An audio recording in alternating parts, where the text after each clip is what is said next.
this is why we do these, is because Yeah, you can't get the nuance right. that goes into some of you guys' ideas on a post on X, right? It's Um, the same thing. I dropped the bomb here, and then I did it at its TFC when I right. talked about how we run those tempo runs to build some aerobic capacity with guys to prepare them for those demands. Right. Like Yep. that's all I do is I just throw Tony curveballs all day long. He thinks we're Yeah, going to talk about sprinting, and then and I throw him a curve. I'd like to address tempo, because I'm kind of famous for not doing tempo. Like Charlie Francis said, we're going to sprint 2 or 3 times a week. Charlie and I are on the exact same.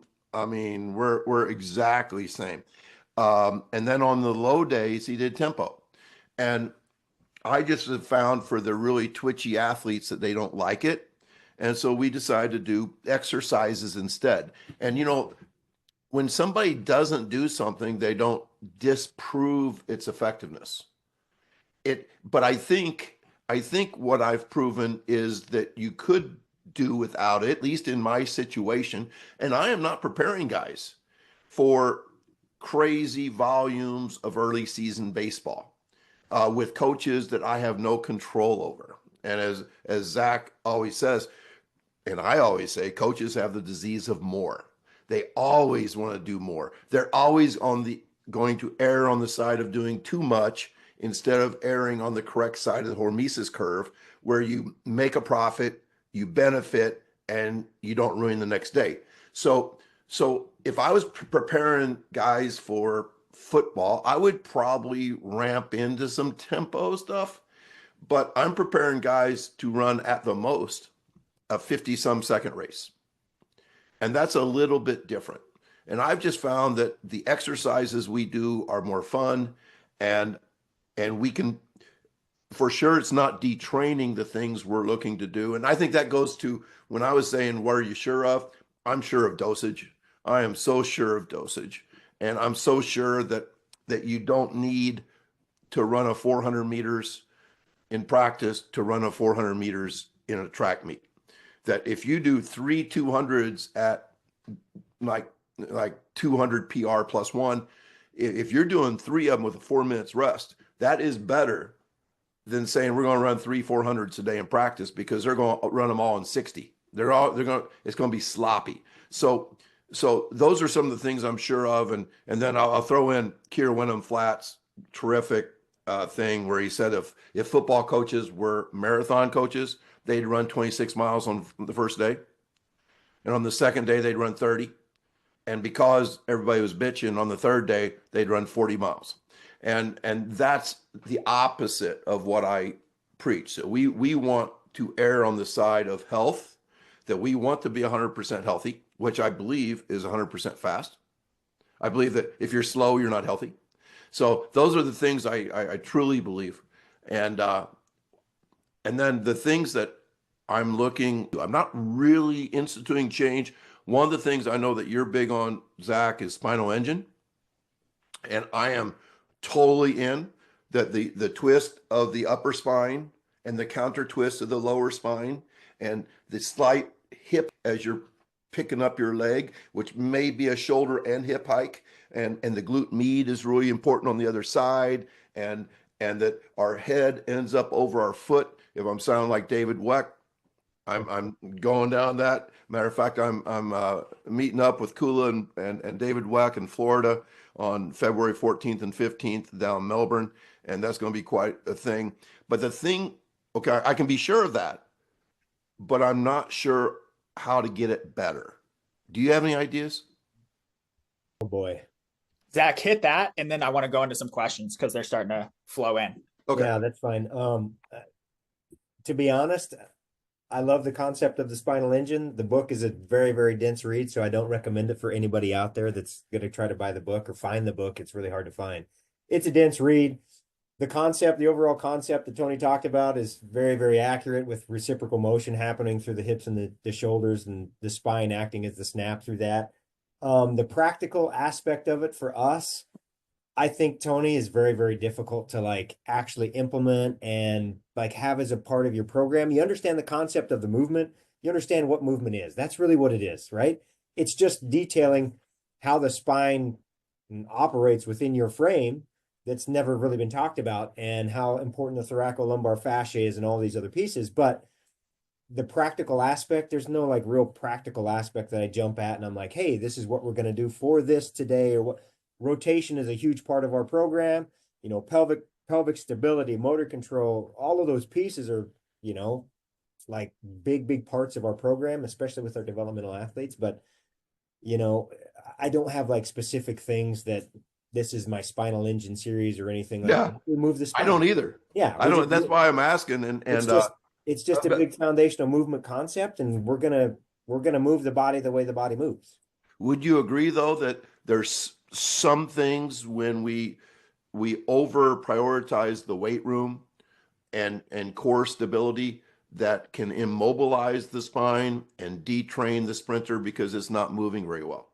Yeah, I would agree with that. Get too much compression going on throughout the torso, and so the other issue that I just saw today, actually, or yesterday, was we've got a pitcher that has a back issue, history of back issues, and so we started looking at the spine, and easy find, your spine tightens up, becomes rigid because it has to, it doesn't want to create movement around an injury. When you have pain, everything's going to lock up around it. And so um, I've got a kid that locked up. His velocity's been down 3 or 4 miles an hour since he got back from Christmas break, and he's been having some issues go on. And so we've got to get back to getting the barbell off of him and moving his spine around a whole bunch and kind of loosening him up. Yeah. I think that actually ties in perfect to the first question we have in the chat, which is how you guys have touched on a couple of things that I think relate to this. How do you balance strength training and sprint work without causing fatigue or overtraining? And it sounds like decreasing mobility in the spinal engine that can have an impact on their velocity as well. So we've hit a few things on that, but maybe attack the question directly. Zach, let's start with you. How are you balancing the strength training and the sprint work to not overtrain or fatigue? Well, for us, what I talk about all the time is that what you do on the field is way more important than what you do in the weight room. And the weight room is just a supplement for what is going to happen on the field. And so we've already touched on it. You got to prepare your athletes for the demands of what they're going to do on the field. And the barbell isn't the demand, right? That's still just a supplement. And so our training sessions, if we're going to have an hour training session in the off season or an hour and 15-minute training session, we're going to spend 30, 40, 45 minutes on the field, and we're going to come in the weight room, and it's going to be a 30-minute session in the weight room. So we spend more time on the field jumping, throwing, sprinting than we do in the weight room. And so many people have, especially in my field, strength and conditioning, so many people have the opposite thought process of what are we doing in the weight room? And then, okay, we need to do some stuff on the field. And I tell our interns continuously that your thought process needs to be, what am I doing on the field? And then how do I supplement that in the weight room? So that would be the first thing that I would touch on. I would suggest, Zach, that you might consider writing a book called like Movement Over Maxes. Yeah. It's a good time. For those of you that don't know, Zach has a hell of a Nice book. plug.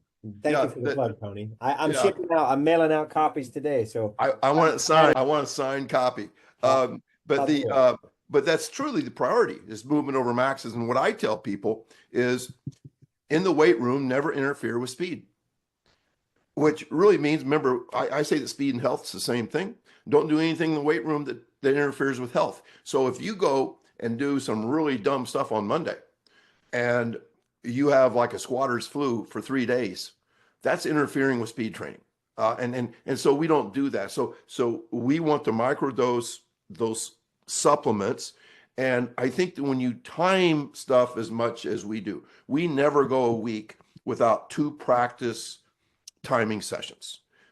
Twice a week, like today, we're doing 2 20-yard flies and a 40-yard fly. That's what we're doing. And when we time stuff, we learn stuff. If somebody's 2 miles an hour slow, it's like, what in the hell? And almost always they talk about the weight room.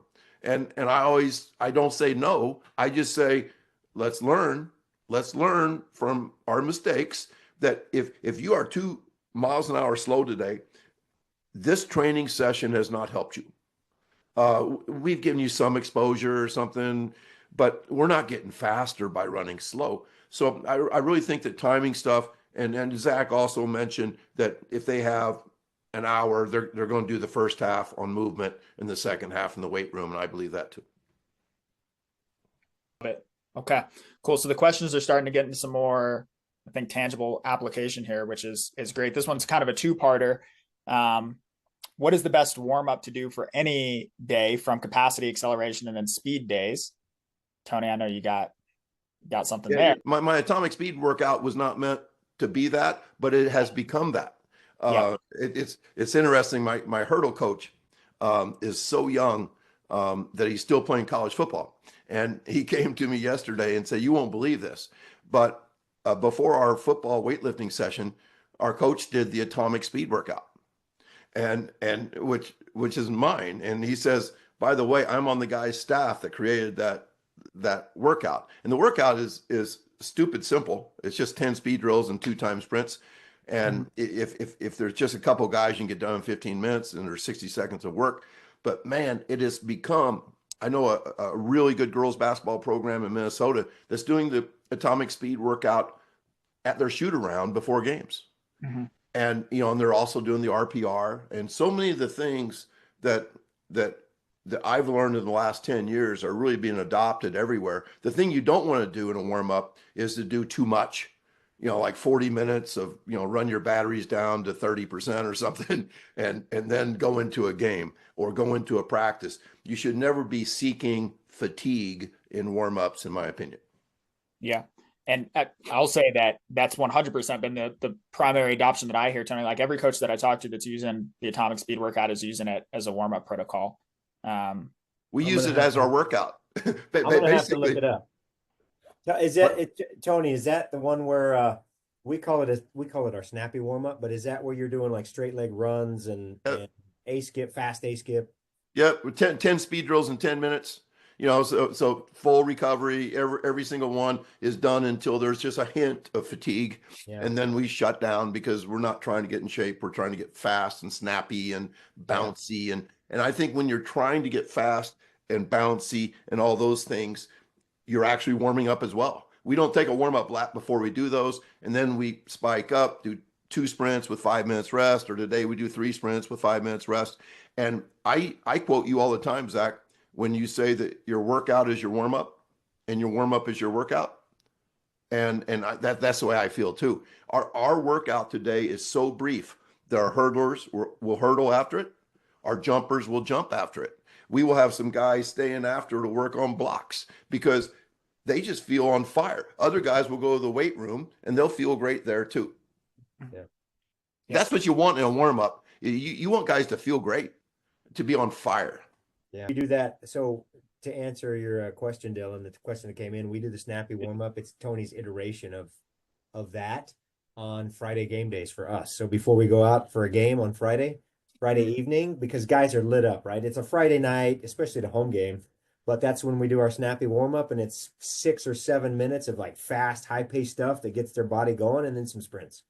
Yep. Yeah. Help work some of the jitters out too. Cool. So the second part of that question, or I don't even know, maybe just totally separate question is, and this could open a can of worms.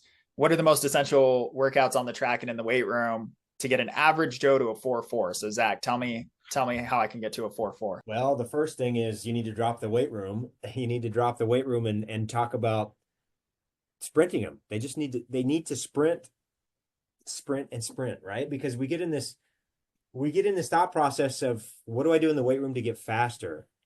And those aren't the same skills. They're just not the same skills, right?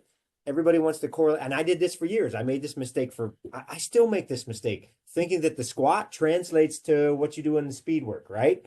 And it doesn't, because they happen at such different speeds and such different velocities and forces. They're just not comparable. And so they're not the same thing. And unless you have a really novice athlete, which there are novice athletes out there, your high school kids, young high school kids especially, are going to get faster just because of, the neurological effect of weight training and the coordination and all those other things. They're going to get faster from the weight room, but eventually that does not exist. And so the thought process of, I need to get stronger to get faster. No, get out and sprint and sprint and sprint and sprint and time your sprints with intent, or so that you can create intent in them. And I guarantee you'll get faster.